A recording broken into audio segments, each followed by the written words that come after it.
est-ce que il y a Sun City, il y a Sun City. On dit pacte républicain à Sun City.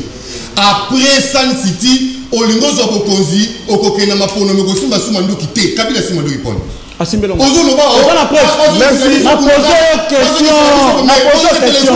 Est-ce que mais ça fait ça fait. Il y a ça fati. Merci. Il y a ça fati. Merci. Non que le pays va s'agenouiller des ah, nous on a pris les rebelles, on a fait nous avons merci. C'est ça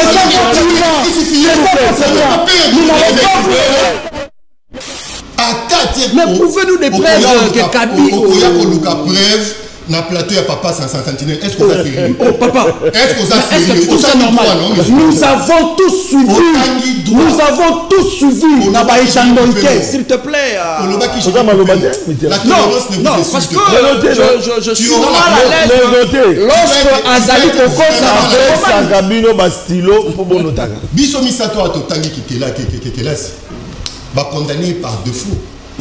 Il y a une preuve nananya pesangai. Parce que est-ce que Ngaï n'a accusé Kabila? Allons-y.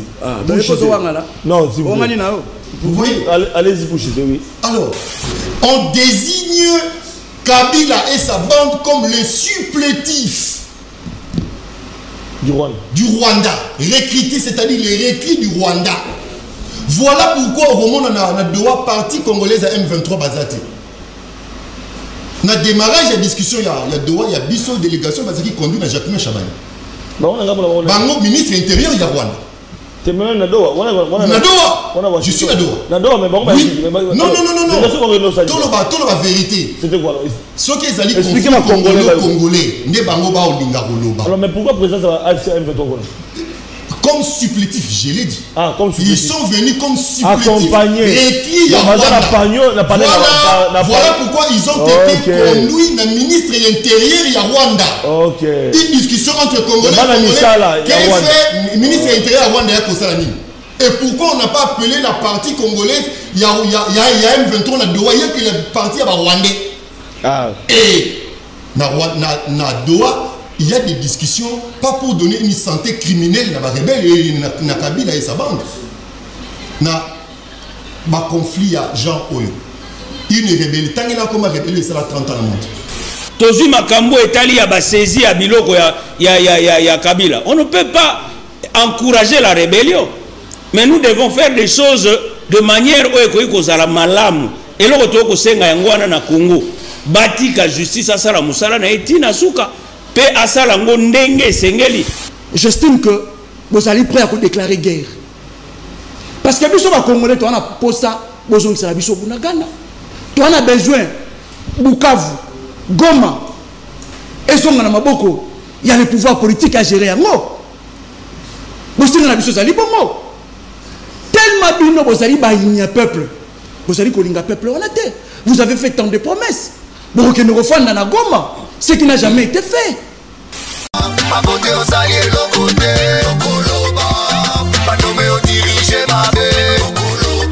ans c'est trop, les Congolais vont aller couper. 30 ans c'est trop, tant que tout n'a trop.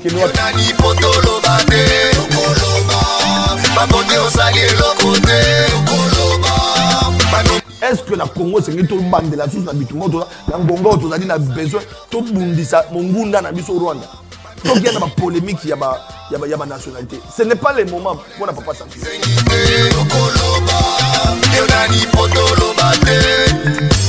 Makambozo bongate, pepla sonyo kwama. Ulu na bashege batondi na ntela, misala ikeleve.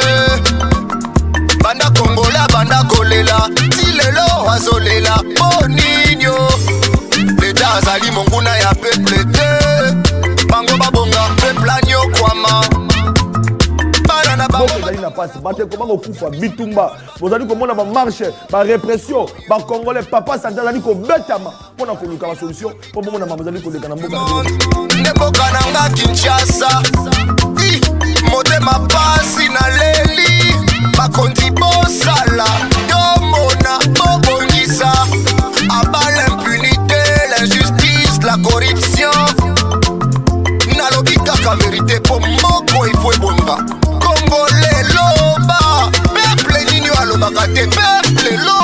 Voilà baimboka eza sengo mingi lisusu pona mokolelo tokutani biso na bino pona kobeta masolo ya mboka boyebi ete tokundola ezali émission na bino wapi bozali kondala biso libanda ya Congo bozali kondala biso na 26 province ya République démocratique du Congo bozali kondala biso na mikili ya poto pona koluka koyeba ete makambo ezali koleka na mboka na biso ya solo ezali pe kotungisa mitema na bino lokola basinzili ya mboka po ete na oyo ezali koleka solo kimia esengele kota kimia ekokota na nzela nini bande ko balandi tolandaki verdict mokolo uti koleka ya Joseph Kabila kasi mituna ezali est-ce que ekozala blocage te pour le processus ya paix processus ya kimia po ete bobi ete République démocratique du Congo ezali en pourparler na Doha ezali en pourparler pe na Washington pour na koluka kimia na oyo ezali koleka na mboka na biso tokobeta masolo bande ko balandi bo uti kolanda mikolo uti koleka baisse ya taux ya dollar sur le marché boyebi ete dollar oyo ezalaki ko s'échanger na 28.5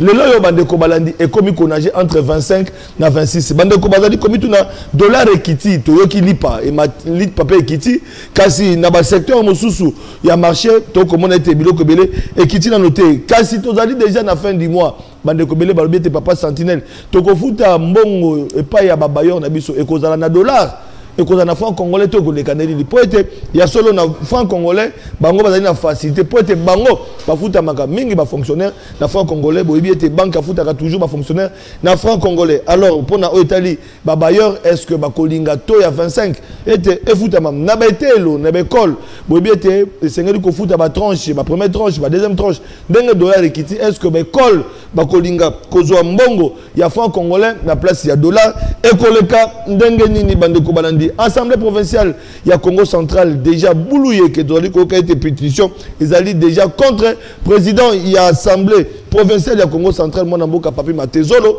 donc comme tout na makambouana et est-ce que et comme équilibre et kimia na gestion, il y a Congo central na Italie exécutif pour na kolobaïté ya solo basu ba kolobaïté gouverneur yepé azali visé est-ce que ekozala bongote nini ezali koleka to kobeta masolo na bande ko na biso na plateau na biso mokola loto ya mbipo na bino bande ko balandi trois acteurs moko azali juriste parce que il y a des questions liées na likambo Italie juriste Italie droit na mboka na biso to kobeta masolo na mona mboka Jean-Paul Lesambo oyo pe assez a commune na pese mbote pe boyi malamu Mbote mingi ndeko Flavien et puis sengo mingi ya kozala bandeko na plateau moko par rapport ya situation nyonso za koleka na mboka na biso et surtout que lobby ezalaki na otobengi prononcé ya verdict ya makambo etali mokonzi ya mboka kala Joseph Kabila Kabange yango toyele lopoto kabola mwa makanisi pour que population a comprendre si réellement était procès wana ezalaki procès moko politique ou procès vraiment où ils allaient ya mibeko ya solo donc procès moko ils allaient nangambu ya juridique malamu donc question etuye kolobela mingi yangwana et puis na ba question d'actualité mususu pe na pesi ba ko débattre na nganyo surtout mbote na plateau matondo mingi voilà mwana mboka Jean-Paul Lesambo azali monté na loboko na ngai ya mwasi tozali bongo na mwana mboka Christian Tembetembe Christian azali communicateur na ngambo union sacrée mbote pe boye malamu nao mbote mwana mboka Flavien papa sentinelle na pesi mbote na bande kutoka bona bango plateau na pesi mbote na kuma ekolo Félix Antoine Tshisekedi Tshilombo commandant suprême des forces armées de la police nationale na pesi mbote na bakongomani nyonso bazuli bapa Olanda biso na mono présenter situation à Congo central mais Kinshasa pe ezali concerné président Levi Mbuta basela ki pétition ndeto mesani koloba ezali ma BT, ça fait partie de la vitalité de la démocratie dans l'Assemblée nationale et l'Assemblée provinciale. Quand ils font, il y a ma pétition, ça laisse à désirer. Vous accusez le président Levi Mbuta Bolobi à l'esprit managérial. C'est comme si l'Assemblée provinciale est comme une mission, il y a aucune écologie pour la député. Écoutez, il y a une mission, il y a l'Assemblée provinciale. Dans ma prérogative, il y a président et l'Assemblée provinciale. Nil part, l'objet est singulier à la manager. Maintenant, je le président de l'Assemblée provinciale, la zone la Pongi, ils contrôler gouverneur et puis voilà, ça laisse à désirer. Contrôle, il y a gouverneur, il y a ministre, il y a prérogative, il y a président de l'Assemblée nationale, provinciale. Il y a initiative, il y a député. Qui c'est député, il y a initiative, question, initiative contre un ministre, un gouverneur, président Levi Mbuta à bloquer. Donc c'est une sorte vraiment une pétition alimentaire. Balobi ou non, gestion pas qu'il y a fond, il y a au l'Assemblée provinciale. C'est faux. Dans le couloir, il y a l'Assemblée provinciale, il faut renseigner que même rétrocession au gouvernement central après ça dans la ville et il y a même dotation, il y a ville province à Kinshasa, l'Assemblée provinciale voilà. Kinshasa. Et il y a Katé. Les Vimbuta a gérer l'Assemblée provinciale n'a pas découvert bancaire. C'est trop grave. Donc, à côté de pour nous foutre à député, pour nous faire fonctionner l'Assemblée provinciale. Donc, ce il ne donne pas. Il ne donne pas, je l'ai dit. Merci beaucoup. Et pourtant, Lévi Mouta, c'est un homme sincère, intègre et loyal. Je ne sais pas, Tina, il y a mention, opportunité, il y a pétition. Merci. Torokota, voilà. Enfin, Mitterrand, je voulais annoncer dans l'émission qui est avec nous. Mbote Papa Sentinelle, les satellites. Les satellites, parce que au Captarama, Mono sur les Garanakats Congo, Yoza Nakata 145 territoires. Et permettre à Kabila Forever. Voilà, permettre à Megampe Kopé Sambote et pas à Moko Bane Congo, où Yazali quand même qu'on s'est distingué parmi les défenseurs, il y a peuple ne Congo. Wana Romona Kulutunanga, Edouard Samba, Oyo Atonda na humanisme. Oyebi bandeko na ya sekibanza babenga kingai pona koyebisa ngai que mwana mboka Edouard Samba auti kopesa bourse et pas bandeko na sekibanza. C'est-à-dire que cet homme alingi ko investir te na ba immobilier. Aboyi ko investir na musique ndo to mona bato mosusu ba ko yemba e. Non, il a réfléchi que il faut le Congo central ezala na ba leader. Bateau lobby la dîme, il y a gérer Mboka ya Congo. C'est pour cela, avec ses maigres moyens, il a accepté à priver famille naïe. Bazanga ba condition malamu, bazanga mapango, mais accepté à jouer charge ya bana. Na momoto zali di crise ozali ko frapper Mboka na biso, ba parents belé, bana ba jouer examen d'état, mais baza incapable ya ko tinda bana bango na ba université. Et cette fois-ci, cet homme, on appelle ça qui combo ya Sonzo, y a population de Sonzo, mariage basta la population. Et de ce fait, nous allons féliciter. Pourquoi? Parce que banderonanga na kata seke banza et sengeli bazwa formation moka malamu. Ahebisi bana, bokende kotanga, bosa la université na ba moyen na. Donc c'est-à-dire quoi? Moi na nyo so ko université, a kosa la cho université wa lingi. Il n'y a pas la dictature. Et à Papa Sentinelle, c'est important parce que tout le monde est allé coller dans la carte ensemble.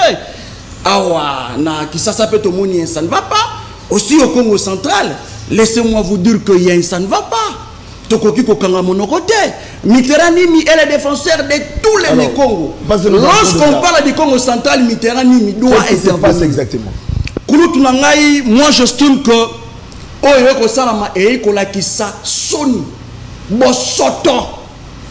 Bosoto ya Bosoto. Parce que c'est très difficile dans le Congo central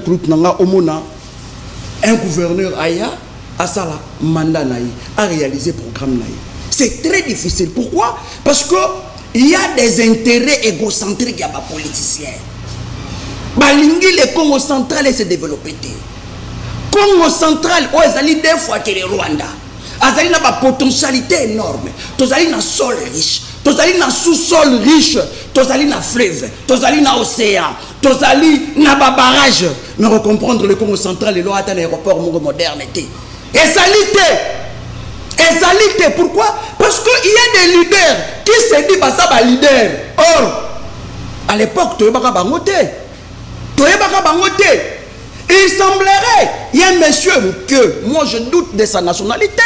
Oh. Parce qu'il y a d'autres gens. Ce monsieur c'est un Burundais, Wameso. Laissez-moi vous dire. Oh. Parce que Wameso, on a vu comment papa n'a été.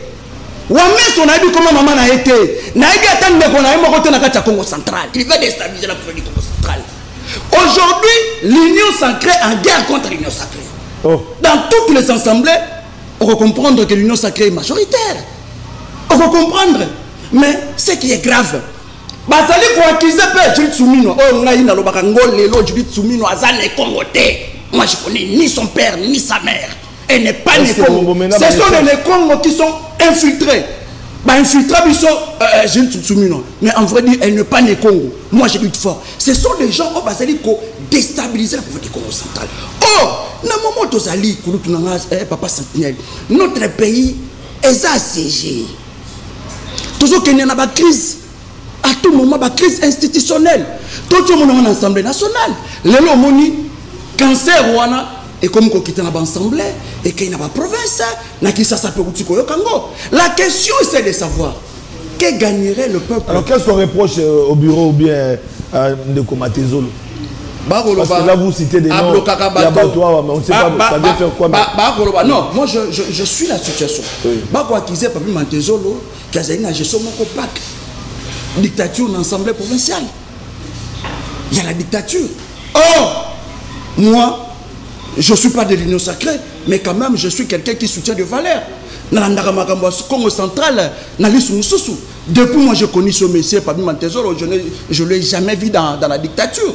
C'est un homme qui respecte le jeu démocratique. Vous voyez, c'est un démocrate. Parce que, le député est Sengeli. Parce que la population de mandat population mandat si ça ne va pas, Bazali n'a droit. Il y a un droit, on ne négocie pas avec un droit. Donc, pour n'acheter Papa Sentinelle, Tozali qu'on regrettait. Parce que ce peuple n'est congolais quand même, il y a un changement. Stade Lumumba est sali 15 ans. Je répète, 15 ans. Combien de ministres Balekawana? Combien de gouverneurs? Ministre des infrastructures, des ITPR, gouverneur. Mais aujourd'hui, on comprend que Bato Oyo, instigateur, il y a sex tap. Voilà, merci beaucoup. Donc, Papa Sentinelle, pour l'acheter, tu as dit que Senga, qu'il y a une institution. Parce que tu as dit qu'on traversait. Zone beaucoup de turbulences, Papa Sentinelle. S'il vous plaît, tous à la distraité. Christian Malanga, à côté de la Galandela à Congo central. Pourquoi? Parce que les gens étaient distraits. Batara n'a besoin de Bengana, Guibandu. Et après quelques temps, tout le monde Christian Malanga à côté. Le Congo central, les années aussi, les années fleuve, il y a une possibilité même à rebelle. Il y a Congo central. Moi, j'estime que c'est un moment que le président de la République Sengeli a bien la député maintenant. Voilà. Et puis, gouverneur, il y a Congo central, grâce à Bilolo. Alors, nous espérons que les choses vont encore aller encore mieux, davantage, par rapport à tout ce qu'on a décrié. Autrefois, on a décrié à l'endroit, il y a gouverneur, Oyo Baleka pour gérer Congo central, et là nous voyons des choses exactement évoluer. Alors nous allons aborder la même question, une minute, peut-être aussi un point de vue. Il y a Maître Jean-Paul Essamo par rapport à ce qui se passe au Congo central. Bon, je crois que nous avons le colon de Basiko, de Mitterrand, parce que moi à l'époque j'avais fait, à l'époque il y a président Kabila Nassaraka 6 ans, de 2011 à 2000, donc de 2006 à 2011. Nazara au dirige structure au Congo central, donc j'ai géré de Kinshasa, donc de Kazangulo à Mwanda. Donc il y a une réalité à Congo central Makassi, et je crois que ce qu'il est en train de dire est vrai. C'est-à-dire le Congo central, ce qui a Zaliko Bongo Amate, Potozwana nous les Londé Tokolobawa, depuis l'accession à pouvoir, il y a Afdel, Tiko Komalelo, na Congo central, et là, on peut échanger ça. À part que Bamba Banzera Nzera Mobimbo, mon route nationale numéro 1. Mais ma camoufle c'est bon, n'est toujours au aéroport à Chimpi. Et c'est le Malonga Yawanate. Aux aéroports à Boma. Nengemoko. Aéroport moderne. Exactement. Tous la première ministre, soit dit ça dans le Congo. Mais elle ne fait rien pour le Congo central. Vous comprenez? Elle ne fait rien. Aux huit locaux à Mwanda, au aéroport à Mwanda, ils appellent qu'un problème. Au Yéna Matadi, au moment que Matadi est structuré sur le plan infrastructure. Il y a seulement la seule personne où il y a Meka qui a changé Moukié. C'est-à-dire qu'au Bongo, la gouvernorat, c'était Jacques Bamoye et Jacques Mbadou. Pour changer le Longia Kale, comme les Longue et comme les Lo. Mais au côté là que Batu Belé na Katia Congo central, Bazoua ba fonction ya minene. Premier ministre ya Congo Baleka Boni. Ministre économie, il y a finance, Baleka Boni. Ministre infrastructure, Baleka Boni. Bazali ebele. A eu la chance à Rozobatou. A eu chance à Rozobatou. Mais province ezali très pauvre. C'est-à-dire ces gens-là viennent pour eux-mêmes. Bazoya te pona koluka basunga population ya Congo central. Tous on est le logo tokolo balio na mona ministère mo bachake ezali na ministre Ogilo anda banda ko gérer pour passer ngo sou mutu mususu. Le Congo central kolongwa de Kazangulu ti kokoma na Matadi. Il y a des espaces, on a fait de voyage avec vous. Oui. Bah, espace les abonnés bako créer ba cité à Sika, ba moderniser province. Ezali ebele. Mais pourquoi ils ont ça la matière? Parce que ça a un groupe moko ya bato. Oh bangonde bazaba bi benga bazaba kolo Congo central. C'est-à-dire lorsque eux ils décident les bambuta ne commis problème. Donc ça dit ndenge balobaka matatu quelque chose makuku matatu. Ça veut dire ils ont pouvoir échanger na 3 bateaux, na 3 districts. Mais comment les gens dans district moko ça toujours likolo il y a ba district au mususu soko yo koti bango fo ba lukaba finayo et ces gens là sont visibles, ils sont là mais on ne sait pas comment ko luka ndenge nini ya kotombola bako bisikana ko longola il y a beaucoup de choses. Il faut que les choses changent. Lorsqu'il y a un gouverneur et qu'il est en train d'avancer dans le secteur moko, il faut l'appuyer. S'il y a à dire, s'il y a à corriger, bon approcher, c'est l'équipe, net ici. Et ça même, l'Assemblée provinciale. C'est un enfant. Et ça, toutes ces personnes-là, mingi bazaba kokonae, basusupe bazaba camarade ya pauvre papa nae. Mais tala lelo bazanje olieba sungaye pour que province que niliboso. Mais on le combat. Or Kobundi Sawana, ils ont apporté peuple de Congo nini. Ils ont apporté Congo au Tobengi RDC nini. Toujours quand même le sujet à Kabila, un mot par rapport au Congo central, s'il y a ajouté parce que. Non, ma coûte dans quelle Congo centralité. Il y aura une chance à résoudre. On a abandonné. Ah, on a le souci. Oh, Bango Bazabali, la Congo central, l'abandonné, c'est pire. Donc, il y a raison pour le bagage qui est dans l'Assemblée provinciale. Conférence de gouverneurs, ils ont abandonné. Bah, éviter, c'est pas chef de l'État au Oh. Je vous dis la vérité. Deux organisations. Bah réquisitionner ce qu'on va bien, banda quoi, basango, bah couvent, bah comme qu'on le kabongisa, kotonga, bah biloko, mbangu. Donc si les lots n'a pas. Bon 145 territoires projet. Si les lots n'a pas d'undu. Détournement sur mat. Ezalité na hôtel et si ka oya malonga o moto ko mo condition ka yé alala ezate sale ko ya réunion na bande ezate. Il y a un moment où il y a pas de courant. Il n'y a pas d'eau potable. Il y a industrie, il y a la société, il n'y a rien de Kengeti, il n'y a rien. Il est pauvre. Mais regardez le nombre de président de l'Assemblée nationale. Regardez le nombre de maisons à Mozito. Regardez le nombre de maisons à Kamitatu. Tout ce monde ici, les Mabaya, tout ce monde ici. Et le bon il y a que le sang n'a pas de commerce pour avoir intérêt à la poche na bango mais ils allaient pour l'intérêt il y a voilà ndeko Flavien era baxelo au moment au moni na kati lelo neto lo bagatolobi moni ndeko alobili kamuni mokonza mboka kozanga place akolala ya yemoko na mboka wana ba kokende na bandu mais or siko ndeto kolobao na au sein de la présidence de la République ezane loko babenga babi directeur DDP azani directeur et à domaine présidentiel. Rôle na yezanini. Yako luka ayeba ko bongisa nyonso pona mokonjambo ezala même bandako. Président de la République a cause à la bandako na ba province nyonso. Il faut na ba province nyonso azala na bandako. Azala na makambo nyonso sengeli pona ye. C'est l'État qui doit construire un domaine résidentiel. Mais non, le problème est l'État de vous, mais le problème est zanini. Bato mosu ba ko tia na ba poste awa. Ils ne sont pas capables de travailler ici. On n'a pas de rôle na été. Il y a rôle na yebi. Toi na cop mogo ya DTO. Toi na cop mogo boifo mogo bi manam. Mais pour avant d'aconcevoir le projet, exact. N'engé tozo kapuna pe na RVA bangazwa infirmier batie comme directeur général à RVA. Tozo yoka. Bazwa infirmier. Infirmier batie à la tête. Il y a entreprise ou na RVA eza purement technique. Moi j'ai eu l'opportunité de suivre un monsieur. C'était sur une chaîne de la publicité dans côté. Le commandant Serge Ilunga Lukunga. C'est un monsieur qui a la matière. Il a la matière. C'est un monsieur qui peut booster quelque chose. Non. Mais sauf que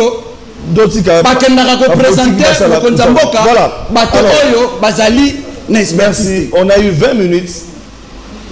On a parlé des choses importantes parce que ceux qui la province c'est-à-dire déstabilisée, c'est déstabilisé. Et puis ça des provinces, ce sont des questions très importantes et pertinentes pour la gestion et la reste publique. Alors, ton côté sur quoi on a question du jour, parce que le dossier du jour il y a les lots. Ils ont dit le verdict Joseph Kabila. Tu as dit condamnation à Joseph Kabila, condamné à mort. Tu as dit en haut, la cour militaire s'est prononcée, le verdict est tombé. Mais est-ce que y a un blocage pour le processus y a paix en République démocratique du Congo? D'autant plus que nous sommes à Doha, nous sommes à Washington pour cette question. Oyo, Sozo Kaete, Kimia Ekota, et d'ailleurs, Banganga Nzambe, on va proposer un dialogue. Alors, moi, je Maître Jean-Paul Sambo, tu es juriste, on ne va pas aujourd'hui attaquer l'arrêt, mais on va parler des enjeux par rapport à la politique du pays, compte tenu de la situation sécuritaire et vivre dans le pays. Est-ce que le procès Kabila va impacter et le processus de paix, tu peux vous fragiliser? Bon, il y a les bossos et Sengeri Toué Bamala Moutende, na Lobakia, ni Bandi Nabi. Il faut tout mituna. Est-ce que Zalagi procès moko normal? Ndenge ba procès tout ezalaka moto a commettre erreur na ye asali ba forfait ba condamné ye topé ezali procès moko politique. Ezana ba biloko mibale na kati wana. Na kati ya re na biso moyen to commenter sur l'arrêt ezati. Mais le problème est qu'il faut tout ça la paix ba benga ba analyse moko pona mboka na biso ekenda liboso. Toujours sur le plan politique prononcé à verdict wana ezongi sibiso sima. Très bien. Et kendi sibiso liboso ata mukete. Parce que peuple congolais nangonga oyo azali na besoin ya kimia. Azana besoin ya mandoki ebetate. Azana besoin te que lobi toyo ka bazimbo ka mususu. Azana besoin te kayo ka kalobi ya encore de déplacer. Non. Peuple congolais azana besoin ya kimia. Kimia po ebanda kozoma kozoma wapi? Ikubanda kozoma na bato nanu ba kubunda bitumba wana. Soki na lobi na bato ba kubunda bitumba pona nini? Parce que de l'autre côté il y a le gouvernement. Côté au mususu eza ba rebelle.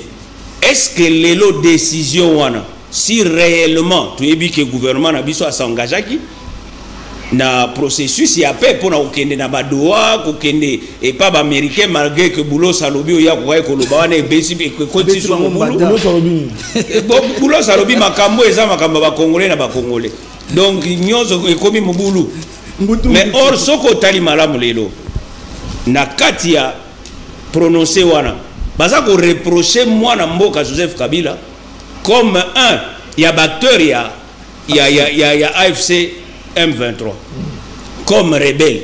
Poto lo babongo qui comme rebelle parce que soko za ko kamba toza na kati toza ko financer ozana kati.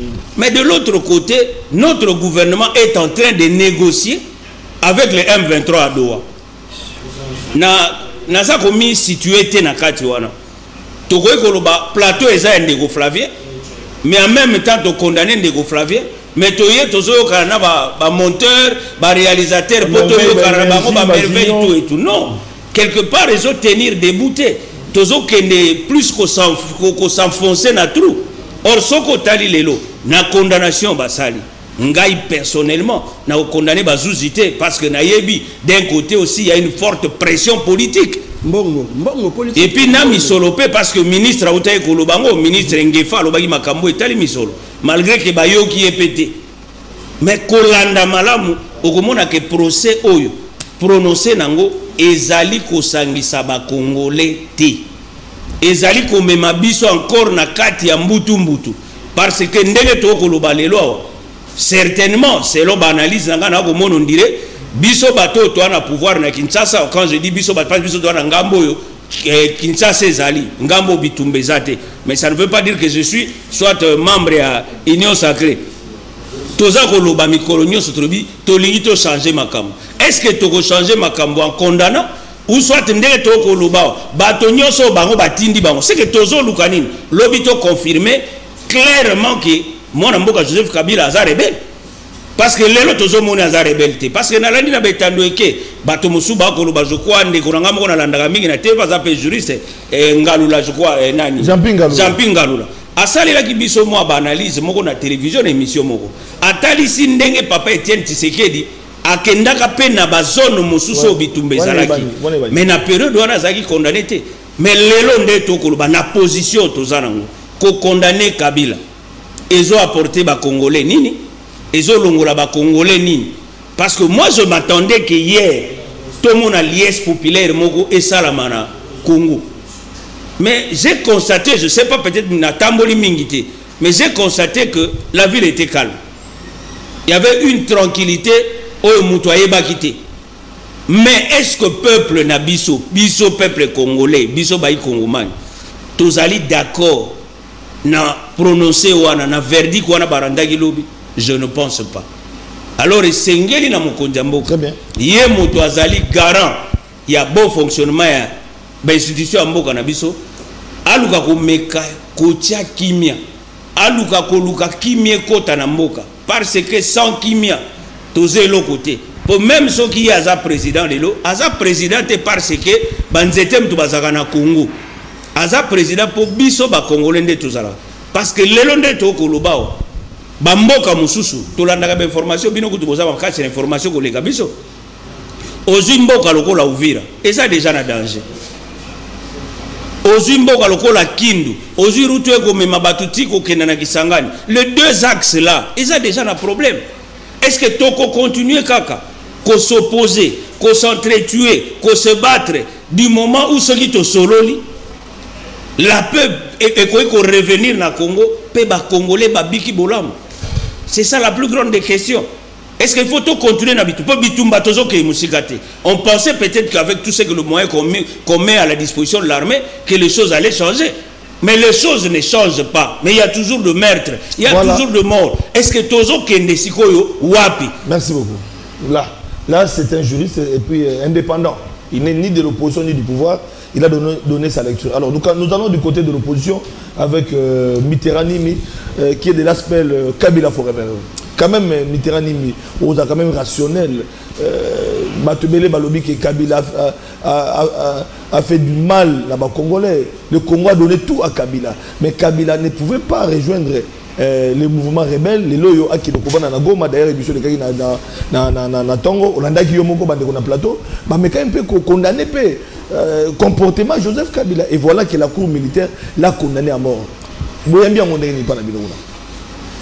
Kouloutunangaï papa Sentinelle tu sais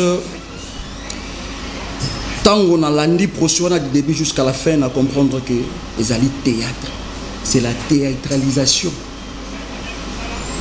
et le procès Kabila n'a rien de juridique, c'est un rituel tribal, purement tribal contre la personne Kabila dont les régimes en place basent la haine. C'est un déchaînement de la haine contre la personne Kabila. Tu as dit que le Congo a tout donné à Kabila. Mais c'est faux. Mais moi je vais vous dire que Kabila a tout légué à Félix Tshisekedi. Parce que lorsque Joseph Kabila Kabange accédait à un pouvoir, tu sais comment État Yamboka Nabiso Ezalaki. Mboka Nabiso Ezalaki na diarrhée, Azalaki na tension, Azalaki na première fois, Azalaki na problème ébélé. Kabila Koutaki Biso, Namboka Moko, divisé, séparé. Kabila Azalaki effort, Yako Sangisa Mboka. Yako unifié Mboka ya Congo. Parce que Koutaki Mboka Oyo, Ezalaki déjà, Nakati ya soins intensifs. Il a fallu sa diagnostic moko efficace afin que à réanimer les Congo. Preuve en est, le Congo avant Félix Tshisekedi Akota, Félix a hérité qui mboka moko tout entier. Mais dommage, le pouvoir politique a démontré insuffisance naïe. Le pouvoir politique a bossali ba mission naïe. Ya nini, ya ko sécuriser ba territoire, ya ko protéger population, on a tout le peuple congolais. Ils allaient vraiment des missionnaires. Ils allaient comme mission a été. Et aujourd'hui, bouc émissaire na bango, ils allaient Kabila. C'est Kabila. Comment tout le monde Flavien? Ils allaient qu'on retenir. On a allé qu'on retenir. Na kati processus du début jusqu'à la fin, c'est un processus purement politique. Donc, procès Kabila, condamnation. Je t'ai dit. Mais la cour a tranché. Papa, procès de Banane dans le mois de mai. Et au Souka, dans le mois de presque le 30 septembre. Je crois que ça fait plus ou moins 5 mois. Un ancien président de la République, sénateur à vie. Bonjour que nous avons jugé en contumance. Cela veut dire que Motowana a dit même pas quoi il y a une seule fois. Pour condamné pour plaire bah individu, pour plaire tribu moko. Papa Sentinelle, les lots ezali honte pour ne pas congolais. Parce que on n'attendait pas ça. C'est du n'importe quoi. La condamnation de Kabila. Qu'est-ce que ça va changer? Nakatavio congolais. Le péché de Kabila, c'est pourquoi? Parce qu'il a accepté. Il y a qu'à organiser l'élection. Il y a qu'à Félix Tshisekedi Mpifo. Il y a qu'à passer pouvoir. Cela veut dire que l'alternance pacifique qu'on a à Monde est botté ce problème. Le pouvoir en place pour Naye, Kabila, du fait que à Tchaki Makolonaye, l'Est de la République du Congo, Nakatia Goma, territoire Rwanda, et ça allait sur le Congo. Donc c'est pour cela que je réfléchissais. Je me suis dit que le pouvoir en place, parce que peut sa impression, parce qu'il n'a plan, il y a qu'à balkaniser Mboka. Parce que dans le moment où les Congolais, tous en a besoin de dialoguer, tous en a besoin, tous en a Congolais, afin que Bandeko Nabiso na Est va retrouver la paix. Lorsque je vis la fois dernière, André Wameso, quand il s'habille sur les Congolais, que la zone où le M23 Zali, occupé, Toba rebelle, Toana, qui bénéficier d'avantages dans le bancaire, je me suis dit que, oui, effectivement, bateau Bazali n'a pas de balkaniser Mboka. Prévenez les lots, qu'on accepte qu'on soit décision impopulaire. Pour nous la Sentinelle et qu'on crée une crise profonde. Parce que Kabila n'est pas n'importe qui dans ce pays. Kabila, c'est un grand leader dans le Congo. Et pour ce qui Papa Sentinelle, on se comprend même qu'il Mobimba. C'est qu'on comprend que Félix Tshisekedi a une haine contre cette personne. Je Kabila Kabaki. Donc pour nous, ça n'a rien à voir des droits. Ça n'a rien à voir. Il n'y a rien de juridique. Mais mais Papa Sentinelle, le gouvernement, s'il vous plaît, Papa Sentinelle, est-ce que le gouvernement est en contradiction? Le chef de l'État, à où tu n'as pas non? Alors que c'est le Rwanda, Bato Bazali Kosa, Bazali ko agressé Congo. Alors que c'est Paul Kagame. Alors que Nicolas Lekaki, que ma paté wana. Autorité morale na bango c'est le Rwanda. Mais Kabila na kati na makambo na sali wat. Aujourd'hui n'est-ce pas mieux mon fait c'est que dans une contradiction. Alors Kabila est congolais ou rwandais? Kabila non Papa Sentinelle c'est comme le Belaté. C'est comme le Belaté. Mais non. La haute cour militaire, la haute cour militaire. Ezali juridiction moko likolo. Auti ko la kisambo kimobimba. Makambo bandiko na biso ya IDPS balobaka. Ezalaka makelele ya wenze. Mais je vous dis la vérité. Kabila c'est un Congolais de père et de mère. Papa Sentinelle. La condamnation cour a sali été bato IDPS va comprendre que Kabila Kabange c'est un Congolais. La condamnation mais on a du théâtre. Parce que Bazali n'a pour parler non? Merci. N'a pour doa. N'a pas afsé. Parce que dialogue na Kabila té. On se connaît des contradictions. Lorsque on cherche la tête d'un grand leader. C'est comme ça. Donc pour vous, c'est un procès politique? C'est un procès purement politique. Purement politique. Il n'y a rien de juridique dans Kati. Voilà. Du début jusqu'à la fin. Je rappelle le droit est fondé sur des preuves. Tant que le Papa Sentinelle a violé moto. Mais il faut n'a pas preuve. Mais pas preuve tangible ni au ministère public. Et là, qui c'est Kabila, c'est un rebelle. Est-ce que comment on a été? Donc c'est pour vous dire que Ezali du passe-temps. Bakero Bimisa 2 millions de dollars pour ne pas payer ça, avocat de la République. Mais pendant que honoraire quand même, avocat va mériter moi salaire, moi les foutis. Papa Sentinelle, je l'ai toujours dit, dans la vie, toute chose est importante et qui sont essentielles. Aujourd'hui, les Congolais ont besoin de courant. Avec 2 millions, nous sommes plus de 200 transformateurs. Avec 2 millions, plus de 200 transformateurs. Oui. Et Koki Kolongorabiso n'a pas de stage. Et Koki Kolongorabiso n'a pas de favoriser l'insécurité. Avec les 2 millions, tu vois qu'on soit un bateau de pêche, non? Mais ils ont accepté, il y a qu'à investir en nous.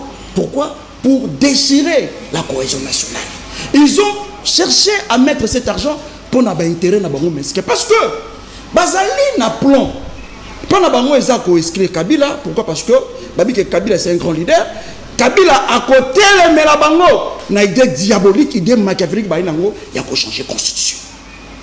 Et je vous dis, dans 2 mois, 2 mois c'est trop. Bientôt, on va la constitution. Le débat est déjà lancé par ma communauté après des départ. Il y a Vital Kabila et on a nous quand on va roi soleil atikala pour l'éternité. Merci, c'est la politique. Or moi na mboka voilà. Merci Mitterrand mais aspect Kabila forever donc voilà de FCC to ken ngambo union sacrée. Voilà, Christian Temete. On reproche à l'union sacrée, c'est un débat politique, il n'y a rien de juridique. Du juridique dedans. Au même moment où l'union sacrée, plutôt le pouvoir, le gouvernement, vous négociez avec Nanga, vous négociez avec le Willingoma pour dire AFC, et puis M23 Nadoa, vous allez dans les États-Unis d'Amérique où vous négociez avec Kagame, mais ici, vous entrecusez. Alors, dites-nous, qu'est-ce qui se passe? Séparation de pouvoir oblige. L'union sacrée n'a pas de juge. L'union sacrée ne gère pas la cour. C'est faux. Il était calme. Non. Un débat républicain. Non. Tu as il ne peut pas mentir au Congolais. Nous avons suivi le président de la République à côté de la Marine. S'il vous plaît, vous êtes sur un plateau précieux. Notez. Si tu n'es pas d'accord, il va te rencontrer. Ok, bien vous allez les rencontrer. Allez-y, je vous protège. L'Union sacrée, c'est un parti politique. Un parti politique, l'Union sacrée. Je pense que entre lui et Kagame, voilà comment on est en train de banaliser des questions importantes de la République. Il arrive à Goma. Qu'est-ce qu'il fait? Il lance une consultation. On l'a vu en Rumanga Bono, en train de tenir le moral des rebelles en alerte, au zénith. Comment peut-il couper sa macasse dans les soldats? On l'a vu, Mitterrand, tu en as dans ton téléphone. Comment il a visité les armes où ils ont pour ma part dans Boka? Pourquoi il n'a pas... Il y a des vidéos... Mais il y en a. Ah bon? Il y en a, on en a parlé partout, je ne sais pas ici sur le Bélé qui a monté. Kabila Goma, qui l'a pas vu? À côté de la tout pour. Mais il a visité. A visité Bango. Il a visité. Ah bon? Mon frère, mes frères, dans la vie, il y a des évidences où il faut être modeste. Qui a des informations plus que la demi-heure? Ah. Nous avons quitté nos maisons pour venir analyser des questions d'actualité. Mais il y a des gens qui sont en train de travailler. Jour et nuit. Jour et nuit. Pour yo Mitterrand ou le Rwanda kono yao. Soyez des miap, année, tout ça, la armée, CNS, va mener enquête, va faire résultat, toi, sans éléments pour le contredire ou yo va dire qu'on contredire. Il faut être modeste. Alors sur le plan politique, quand même. Et Kabila lui-même. Non, sur le plan Kabila lui-même. Impact sur le plan politique, c'est là. Revendication, il y a un 23 qui aspiration. Mon frère, regarde-moi. C'est qui ces Congolais de sang? Oazomona bandeko na eba kokoya ndeko Flavie émission ndeko toko tourner ba to sali se quitter ba famille belé bazana ba matanga ti to loba ba to kokoya ba to okufa yo kendi koloba rebelle a raison oyo akosala oyo akoboma c'est avec raison.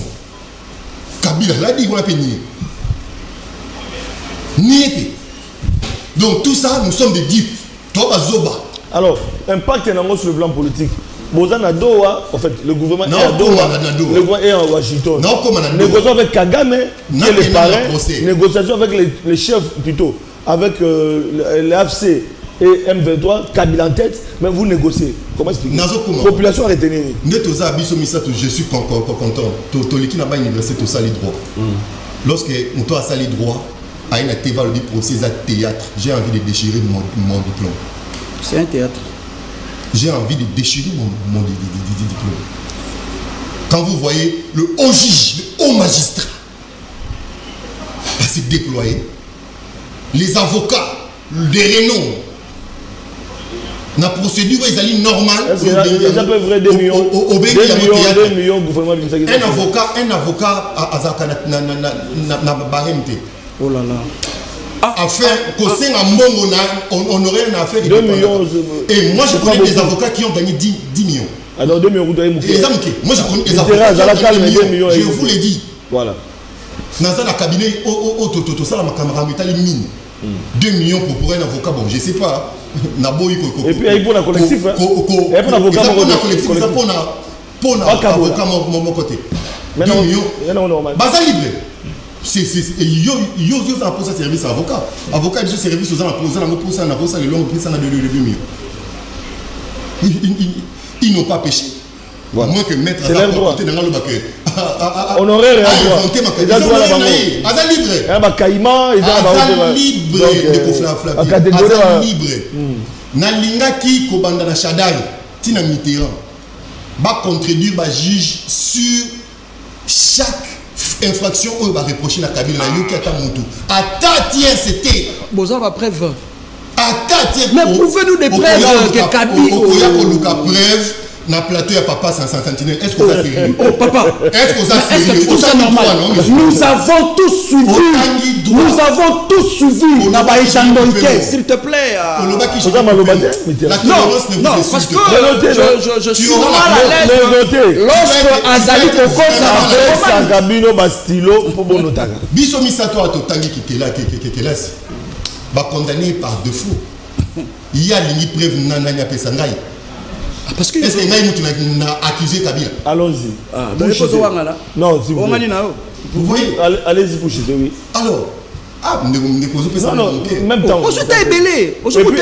Qu'est-ce qui se passe? Il y a une autre. Doha et Washington. Étoile du pouvoir. Doha et Washington. Celui qui ne maîtrise pas théorie à négociation de conflits à l'international, donc Mitterrand ne comprend rien. Ah, gestion des conflits. Oh, notez Mitterrand. Allez-y. Le conflit est entre nous et le Rwanda. Où on a signé un accord à Washington. Bureau ovale et à Maison Blanche. On désigne Kabila et sa bande comme les supplétifs du Rwanda. Récrité, c'est-à-dire les récrits du Rwanda. Voilà pourquoi au moment où on a Doha partie congolaise à M23 Bazate. Dans le démarrage de la discussion, il y a Doha, il y a Bisso, délégation qui conduit à Jacquemin Chabani. Bango, ministre intérieur, il y a Rwanda. Tu es même à Doha. Je suis à Doha. Non. Tout la vérité. C'était quoi? Ce qui est allé congolais, ne bango ba olinga koloba. Alors mais pourquoi président ça va AFC M23 comme supplétif, je l'ai dit. Ah, comme supplétif. Ils sont venus comme supplétifs. Accompagnés. Voilà pourquoi ils ont été conduits dans le ministre de l'Intérieur il y a Rwanda. Une discussion entre Congolais et Quel fait le ministre de l'Intérieur à Rwanda et pourquoi on n'a pas appelé la partie congolaise? Il y a M23, on a Doha, il y a que la partie Rwandais.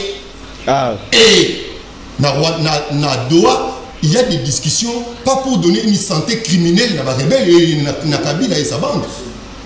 Na conflit à Jean Oyo. Une rébellion, tant qu'il y a comme rébellion, c'est la 30 ans à la montre. L'objectif, il y a deux éléments. Qu'on diluer et qu'on dissoudre un monde. C'est ça l'objectif. Non, le procès n'est pas politique. Le procès, donc, na classe natanga, ceux na lobby, nous qu'on prononcé, on n'est yo lobby voilà. Yo lobby. Ils insultent à la science. Donc, le procès n'est pas politique. Nasu qui s'asco awa. Donc au nom de la paix, to benga Kabila to vanda to bando solana. Alors on va insulter toutes les femmes violées. On va insulter toutes les familles qui ont perdu le lait. On ne peut pas bâtir la paix sur des impunités. Voilà, mais quand on ne peut pas bâtir la paix sur les désordres. De Christian te mettez mais pour te mettre 30 secondes. Sans la justice. Oui. Na Itali pour na usuki ça 30 secondes. Na Itali dialogue proposé par la Senko tout le monde qui Bachone bayabaki bango SCC et tout même église des réveils aussi bango peut bazo déclarer que c'est ko solo là dialogue moko zambo ka pena congrès à union sacrée abeta ki c'était le capital dialogue s'il faut dialogue yenda ko convoquer dialogue alors les lots ceux qui dialogue wana ta moko zambo a convoquer dialogue to ki regarde ngwana est-ce que nanga condamné à mort a kovanda na message dialogue Kabila condamné à mort peut kovanda na bato ba vivant deux dimensions pour répondre à la question 30 secondes pour terminer la gestion conflit à l'international, entre les États, il y a un cadre de médiation qui est voulu, même la Charte des Nations Unies, même le droit international, la vie internationale, dans les relations internationales, le cadre de médiation, ils ont voulu. Ils ont voulu, et c'est légal. Dans un cadre de médiation, les deux parties c'est possible. Mais à l'interne. Mais ma charge est portée. Ma charge est portée contre les deux individus. Parce qu'on a un dialogue politique. Mais le pays les a déjà condamnés. Les a condamnés. Kabila condamné à mort, Nanga condamné à mort. On ne doit pas organiser des dialogues pour blanchir des criminels. Je suis désolé. Il y a un dialogue, mais pas la charge. Si il y a la prison. D'accord. Ce qui va en salanine. Et bon, bateau nous sommes couffés. Bon, tiens, ils n'ont pas condamné. Place en prison. Ils n'ont pas droit. Merci, tu as été clair. Merci. Sans justice. Vous voulez les dialogues. Alors, question. Alors, une minute pour réagir, peut-être ici, réagir sur le sujet. Bon, et là, oui, certes, à un moment donné, que non, bisoban sont tangi kelasi, to sali, classe etali makambo amibeko, tout et tout. Mais il doit savoir aussi que le pays est dirigé par la politique. Mboka etambolaka na politique na ba secteur nyonso ya mboka oyo politique moto eza ko primer eza droité parce que bato ba ko décider na présidence wana mingi baza ba juriste te to bana na mukonza mboka za ka juriste te donc ça dit so mukonza mboka zui décision ezala ya malamu ezala ya mabe politique et ya na droit moko te ko ya na ote au moins to tanga ki droit to loba boye to zong sa boye sala mate. Et puis, il y a quelques mois passés, je crois que Flavien Yo Koutanana Moutoumoko, ou Azapé Mokonde, na Makambo Italie justice Ramboka, je crois na Monaco quelque part. Mokonde Mboka, la justice est malade. Tant qu'on a justice est malade, c'est-à-dire il y a ingérence. Moko Bouelo Boko Moko et Kotakana Makambo, il y a justice pour ça, et va décider. Et ce qui est le tozo kolobake tolobi ezana ba procès mingi o ezo sale manamboka na biso ezako sale mamalamu te pourquoi parce que la justice aza totalement indépendante te ce qui justice aza qui totalement indépendante ngai to mona mais nako kamwa ndeko lobia wa que non bon excusez nga ezana bato bazala qui a des éminents bon c'est pas moi avocat machin tout et tout. Mais surtout l'andi procès on a totali bandeko na biso oyo nga personnellement na respecta kabango mais j'ai été offensé offusqué par rapport ya ndenge ba prester mbala oyo na situation ya procès oyo soko zo argumentaire ya ba avocat ya bandeko na biso tozui mutulokola Kaima Munene lokwa maître Bondo ozu maître Kabengele ils se sont rendus na niveau moko ya C par rapport à ce procès ici parce que baza ba probable avocat ya minene. Mais ezana makambo mosusu balobeli biso wana même sokonga nazalaki moto oyo na initiaki tongam na instruisaki que procès wana ko kozala na koyebisa bango que vous n'avez pas été à la hauteur parce qu'ils n'ont pas bien fait leur travail. Avocat c'est de dire gaye mon côté aya lobby a lobby a baluki b aya lobby non il faut à la circoncis il faut yeba nini ozako loba na kati ya makambo yo kosala tolandi bavoka procès ndenge salami ande basali prononcer na bango te ba juge basali musala na bango mais tokoloba te ke ba juge wana ndenge basali musala wana et que en face na bango zaki na bato ba memelaki bango ba argument ya solo et ça na ba argument mususu ba lobi wana ba raison mususu ba lobaki wana to moni même cour et boaki yango boaki pona nini tozo eloko moko papa okoloba ah yo lobaki ngara lobaki te mais tozo nano eloko moko makambo etali nationalité bande ko na biso ba lobini ba juge ba lobini ils ont été clairs. Tozu makambo etali ya ba saisi ya biloko ya Kabila. On ne peut pas encourager la rébellion, mais nous devons faire des choses de manière où ekozala malamu. Et loko to ko senga yango wana na Congo. Batika justice asala musala na etina suka pe asala ngo ndenge sengeli. Alobi likambo ba millions ya mbongo. Oui, certes, avocat za na droit ya honoraire na e, mais je crois bien cabinet oyo salaka. Soko kele lo tuni et pas ya bâtonnier, que ça soit le bâtonnier national, que ça soit ba bâtonnier na biso na bani na biso na ba baron na biso. Eye bani malamu eteke ezali na o babengaka gris moko ya lokwa moi barème moko ya honoraire ezali. Oko vanda te lobi que je demande à la République et puis tu es la partie civile. Comment la partie civile peut demander 2 millions de dollars pour un collectif avocat balagiwa? Du moment où si réellement on veut, on aime ce pays. Bangabale quand on a que biso tout ça va vrai patriote. Bon paye sa biso bon à carburant, bon paye sa biso bon à recherche peut-être d'amitié, mais 2 millions c'est beaucoup d'argent. Tokoyo comme même na ba fonctionnaire te. Tokoyo comme même na bateau batang sa ba kelasi awate. Ministre Ngefa a lobby yango yemo. Asa ministre du gouvernement, il est membre de votre parti, non? Quand il a parlé sur Makambo et Bakeno, l'avocat, la partie civile a senga bambongo monsieur eza ebelé à Mabé. Alors bien opponent. Pourquoi ministre Ngefa a lobby que même les témoins, oh bazwa ki bambongo so ba pese bambongo, ils doivent restituer ça. Pourquoi ministre a lobby? Est-ce que ministre a za bololé? Tokolo bakaza mutu ya opposition, to aza neutre ko biso. Mais il est de la majorité.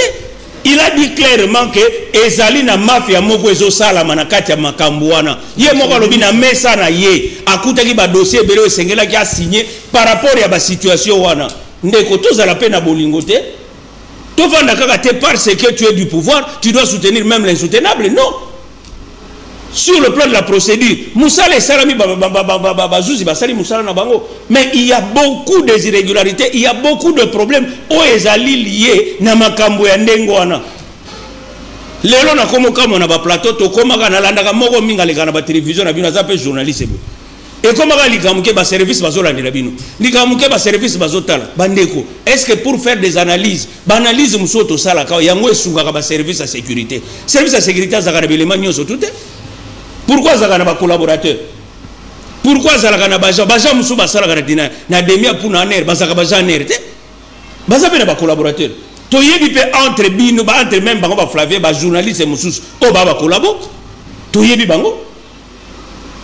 C'est-à-dire le service de sécurité ezo sala musala nango. O to ko kota na quantité. Armée ezo sala musala ne o to ko kota na quantité, mais eza bien te que lelo biso ba kongomani to ko banda ko s'entretuer entre biso likamuke ba service ko landa biso ba service ko sala bo non.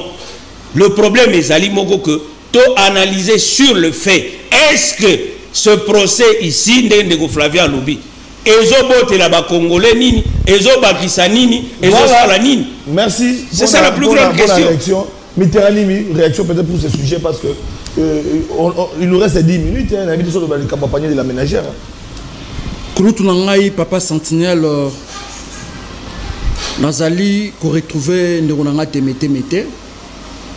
Et je comprends aujourd'hui, il n'est pas avec nous. Tant qu'on a la confusion, comme l'Union sacrée, c'est un parti politique. Je me suis dit peut-être là, il n'a pas goûté, les lois maman fois la malam. Peut-être parce qu'il peut avoir un problème. Je trouve ça un peu. Je trouve ça un peu du théâtre. Parce que tant au Koloba, on ne doit pas organiser les dialogues pour blanchir les criminels. Apparemment, dans l'histoire, il y a Congo. Il y a un messier au Azana Katia Ino Sacré, au Azalina Katia Présidium, na Combo à Jean-Pierre Bemba. Tu connais le passé de ce monsieur? tu connais son passé. Ce monsieur a des sons. Il a les sons congolais. Il a massacré des Congolais. Mais ce monsieur, aujourd'hui vous êtes avec eux. Pourquoi? Parce que Kabila avait trouvé, c'était important. Yakoboya, ben des sons et continuer. Kotanganakata Congo, qu'est-ce qu'il a fait? Il a demandé à cette personne qu'on appelle Jean-Pierre Bemba, seigneur de guerre, Yakofanda, sur une table, pour que Toluka, tuerie ici là, pour que Toluka Congo est à la réunifier. Ce que tant que Makamboyo, apparemment, on a retrouvé au temps de Nangaï. Ce qui me fait très mal, Bino Batoino sacré, apparemment, Bobo Sanaramarambou Beli. Il y a parfois, comme si vous avez la sardine, bakata bino mitu, bakata bino mitu, yango bo réfléchir à malamoté. Tant que vous yango bo incapable de réfléchir. Yo bosani na kata mboka oyo. Il y a eu un monsieur qu'on appelait Roger Lumbala en 2012. Roger Lumbala, un membre influent dans la l'UDPS. Il est allé alimenter le M23. Il était avec le M23 pour tuer les Congolais. Il était rwandais. Il était congolais, non? Lorsque Kabila vous dit que le M23, il y a des aspirations à Congolais, nous avons une question. Il vous a dit la vérité. C'est-à-dire que question Papa Sentinelle et Sengeli, tout traiter avec beaucoup plus de sagesse, avec beaucoup plus de maturité. Nous ne pouvons pas traiter ces problèmes dans le langue aux alliés. Parce que si vous ne voulez pas dialoguer, j'estime que vous allez prêt à déclarer guerre. Parce que si vous Congolais, tu as besoin besoin de Biso Bunagana. Tu as besoin Bukavu, Goma, et son Maboko. Il y a le pouvoir politique à gérer en haut. Vous avez tellement vous avez un peuple. Vous avez un peuple honnête. Vous avez fait tant de promesses. Ce qui n'a jamais été fait. Lorsque vous avez accepté de loger les M23,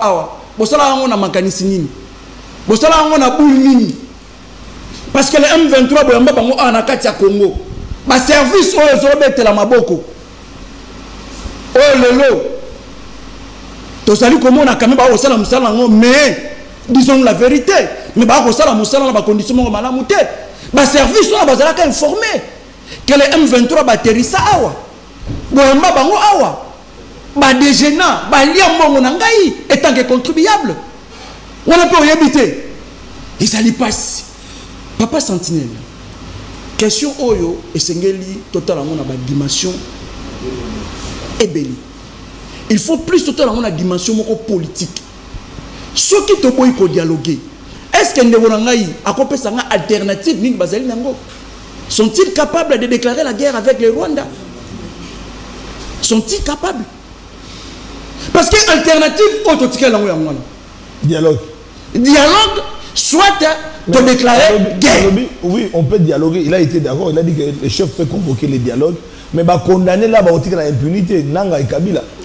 C'est là où il est revenu. N'a pas su exemple majeur. Ce qui te le dit, toute sa haine. Je pense que.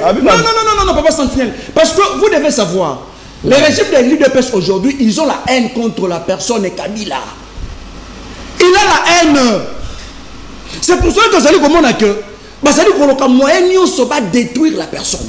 Au moment où ils ont saccagé ma propriété privée, ma conseiller qu'il est avec le M23, il soutient les AFC. Donc, ma conseiller ma Papa Sentinelle, si réellement nous voulons la paix, j'estime que c'est vraiment important.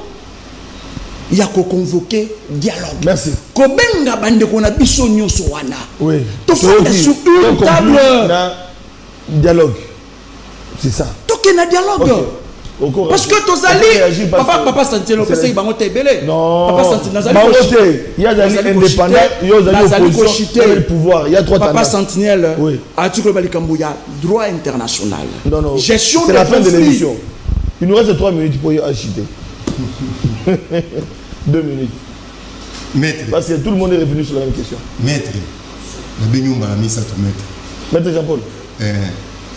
Tout le monde a bateau biso tanga biso yekola. Ah Jean-Paul. Auto yekola te tika ko bimisa yango la bita. Logo la nini. Qui ne sait pas que la politique existe? Oh. Qui ne sait pas que la politique existe? Tu as dit que c'est les droits qui gèrent. S'il vous plaît. C'est ça que tu as dit. S'il vous plaît. Qui ne sait pas que la politique existe? Ah, mais maintenant, à quoi si on le cours des tribunaux? Oui, non, ça ne doit pas à quoi. On n'a pas dit que le droit, on n'a pas dit que les cours des tribunaux ne doivent pas fonctionner. Mais j'ai bien dit ici que la politique qui gère le pays, c'est la politique qui gère notre pays. S'il vous plaît. C'est tout. Moi, je ne suis pas. Tu as dit des choses ici. Tout qui n'a pas procès, tout qui n'a pas audience, où est-ce que vous placez souveraineté à juge? L'intime conviction à juge. Auto yekolité, tika kokobimisa la bitanga, mais ça qui est au côté, même les étudiants vont la mission. Et ça, d'ailleurs, mon socio n'est pour des raisons maintenant politiques. Vous cherchez toujours à mettre mal à l'aise la science. Ah.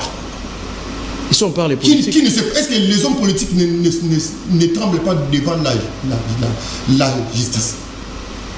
Est-ce que les hommes politiques ne sont pas condamnés devant les juges? Non. Kobimisate, c'est comme si comme la politique est là, et les droits est néant, les droits n'existent pas. On n'a pas dit ça. Lorsque la politique le président de la République, c'est la fin de le président de la République lui-même a dit clairement devant tous les Congolais, notre justice est malade. Il est malade, pourquoi? Posez la question, pourquoi la justice est malade? Parce qu'il y a ingérence de la politique. Vous n'avez plus la parole, c'est la fin de l'émission. Est-ce que quand il dit que la justice est malade, il a dit que cette justice est morte? Mais le traitement. Oh, mais s'il vous plaît. Mais lorsqu'on n'arrive pas à soigner Maître, c'est la conclusion. C'est ce que je voulais dire. Soyez fiers de porter votre touche et de défendre Yango partout. Même si moi, moi et l'autre, mais Tikala, il faut défendre la science. Maître Abomi-Droit. Oui, jamais. La politique et les droits. La gestion en boca. Est-ce que droit et... D'abord, le droit c'est quoi? Le droit c'est le cadre juridique qui gère la société. Et le pays géré par la politique ou par les cadres juridiques? Le deux. Non. Mais dis-moi, sans le droit, sa population. Est-ce que politique est primarato droit? Sans le droit, la politique gère. Non, question de Gofravé à tout niveau. Entre les deux, qui prime, organiser la société. On va gérer un politique. Mais mon Kambiamboka a eu mon politique. Non, mais il doit être. Mais sans la constitution, même l'Afrique, même la poto. Par tout le monde, mon frère. Par tout le monde. Définition seulement. La politique, c'est quoi? Il faut que le définition politique est la ligne. C'est la fin de l'émission. Alors, Mitterrand, Ozuma Lobako, le quoi à donc rien. Oh, dans la science. Rien de concret, Mitterrand. Rien de concret. Tu as évoqué Sun City. Est-ce que vous avez dit Sun City? Vous avez dit pacte républicain à Sun City. Après Sun City, au Lingos of Okonzi, au Kokenama Ponomogosi, Masumando qui t'est. Kabila Simando Ipon. Merci. Ma posé question. Mais ça fait. Merci. Que le pays va s'agenouiller de nous, on a pris les rebelles, on a fait. Merci.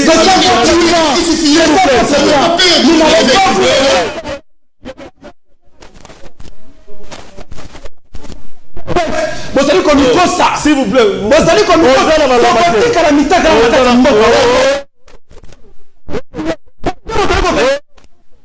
c'est comme il dit. Mitterrand reste mon plateau. Mitterrand reste mon plateau. Moi, respecte plateau. Ah, vous avez un plateau, il y a Bitumbaté. C'est le débat d'idées. Ok? Merci à Christian Temete, mais merci à Jean-Paul Sambo, merci à Mitterrand, merci à toute l'équipe technique, Namoni Junior, Namoni Énergie, Namoni Merveille Toto, merci à Bandogonyoso, Tokuta Lobby avec un débat républicain, Tokolo Bela Likambo, Etali, baisse y a taux de dollars, répercussion dans le monde en terre, Nico Faye, à Koyana Biloko, à Kolia, sur Kitito, pose à la brancher à 11h, il sera avec nous, au revoir.